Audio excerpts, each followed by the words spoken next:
Welcome to the Tech Egg. Don't get scrambled. Enjoy the video. You'll begin by opening Garageband and creating a new project. Pick audio recorder or keyboard and choose mono or stereo input so levels are predictable. Once done, select the iPhone mic or plug in an interface and enable monitoring if you need to hear yourself. Make sure tempo, key, and time signature are set now so takes a line. Turn the metronome on at half or full beat to keep timing. This preparation prevents editing headaches later. You'll record by looping a section with cycle mode so you can do focused multiple takes and pick the best one. When you need to fix a phrase, position the playhead and use replace mode for punch-ins.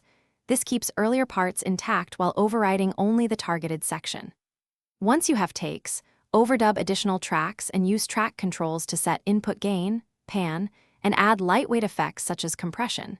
These shape tone before you move to mixing. This approach saves time. You'll finish by trimming regions, applying fades, and arranging parts into a song structure so transitions are smooth. Then polish with master adjustments. Gentle EQ, subtle reverb, and balance levels. Avoid heavy effects that mask clarity. When satisfied, bounce the project to files or export as a 16 or 24-bit audio file for sharing. If you run into clipping or latency, lower the input gain, disable software monitoring, or restart Garageband and retake the problem segment. These fixes resolve most audio issues.